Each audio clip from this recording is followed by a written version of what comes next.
Oh man, another day, another crazy news item from Elon Musk. So in today's video, we'll talk about how he just sold $7 billion worth of Tesla stock to avoid a fire sale. The guy wanted to buy Twitter. Then he was like, no, not really. This pissed off Twitter, so they decided to sue him. That's it. That's the end of the video. Joking, of course. Let's dive into what really happened. Firstly, Elon Musk sells $7 billion worth of Tesla stock to avoid a fire sale. Alright, so you heard the title and you're probably wondering, wait, I've heard this news before. Well, yes and no. The news you heard was from April when he sold $8.5 billion worth of stock to buy the social media company. This is, though, a new sale. He further sold $7 billion of shares to avoid last-minute fire sale that could have crashed the stock price. Now, we all know he's not too keen on purchasing the microblogging site anymore. So what happened? Well, a lot happened. Long story short, folks, Elon Musk wanted to buy Twitter. Then, when the deal was about to go through, he may have perhaps got buyer's remorse, because then he said that there were too many bots on the website. He even claimed that bots could make up around 90% of all users. Now that's crazy. Anyways, they had a whole disagreement. Twitter said that the bots make up 5% of all users, so they decided to sue. That's because Elon offered them 54.20. Yes, that was not a coincidence, and they feel that he's trying to bring the price down by creating all this drama. The case itself is kind of juicy, not gonna lie, folks, but we'll get to that later in the video. For now, all you need to know is that the eccentric billionaire is most likely to lose the court battle, so he did what he deemed fit. He sold off stock to ensure he has the money in case the deal absolutely has to go through. If he had just waited for the decision, then he'd have to sell stock in a fire sale. That would, or at least could, drop the price of their stock. It could also hurt investor confidence. But because he already sold in advance and made clear his intention to buy back the stock, the price actually rose 4%. That just goes to show that a smart decision was made. Alright, let's talk about the deets. So here's what's happening, guys. He sold billions worth of shares in the electric vehicle maker to finance a potential Twitter deal. And of course, he let us know not by a press conference, but by a tweet, his favorite method of communication. He tweeted, "In the hopefully unlikely event that Twitter forces this deal to close and some equity partners don't come through, it is important to avoid an emergency sale of Tesla stock. The two opposing sides will meet in court on the 17th of October. But that's not the only problem. The stock sale comes just a little bit after he called Tesla a buying opportunity. So that statement could have caused some investor fear. It didn't so far, but we never know with the stock market now, do we? So now, in total,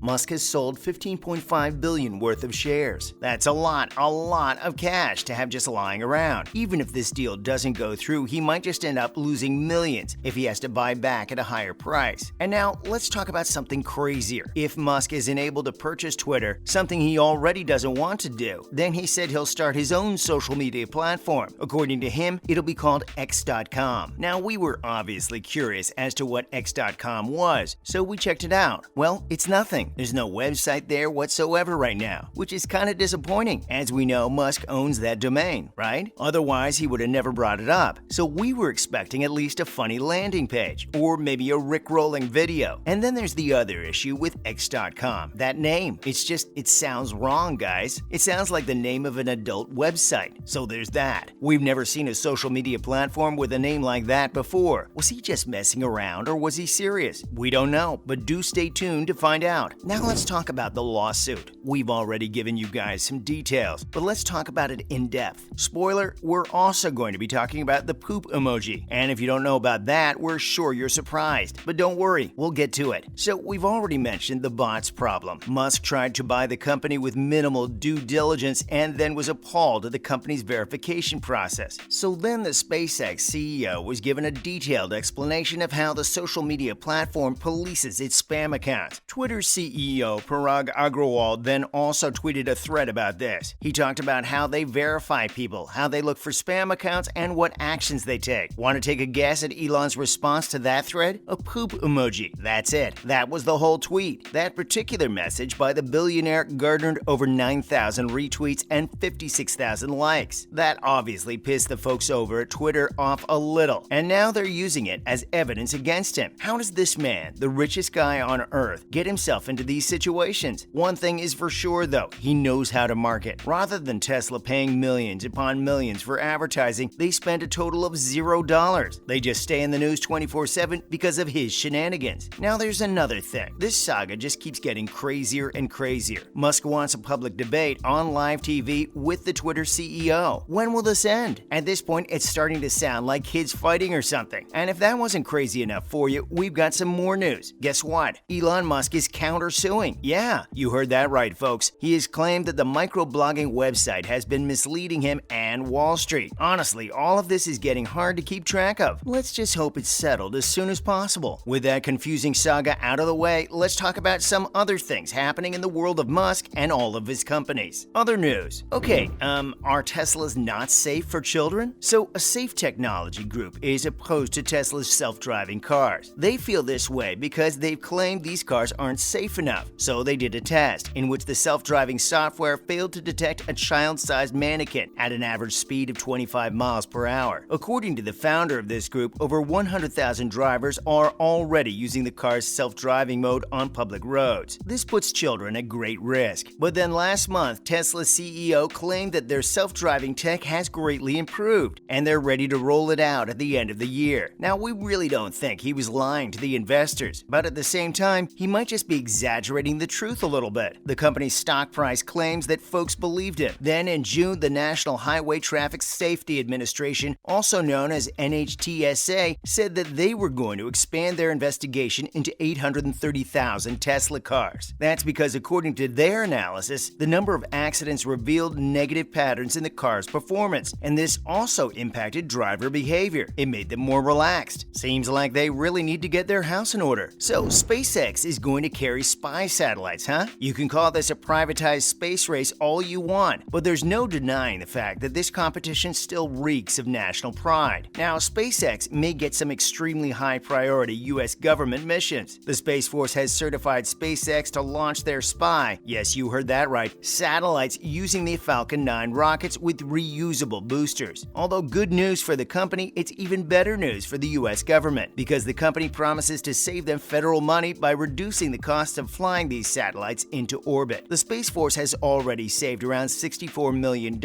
by using these rockets for GPS missions. This approval is also a blow for their competitors, especially Jeff Bezos' Blue Origin and the Boeing and Lockheed Martin joint venture United Launch Alliance. Lastly, Neuralink is in trouble. Neuralink is the brain chip manufacturer that Elon Musk founded. They aim to put AI-enabled computer chips into our brains, but they haven't been doing as well as his other companies. In fact, an Australian startup has been doing much better. Anyways, so Paul Merola, one of their co-founders, has left the company. Now, only two of the original co-founders remain, Musk being one of them. The company hasn't even gotten to human trials yet, and it has lost so many important people. Kind of makes us think if they even have a future, because Synchron, another one of their competitors, has already gotten approval for trials on humans. Well, that's all we have for you guys today. Do you folks think Elon Musk will be forced to buy Twitter? Let us know all your thoughts in the comments section below. Don't forget to like and subscribe if you enjoyed this video. See you guys next time. Bye.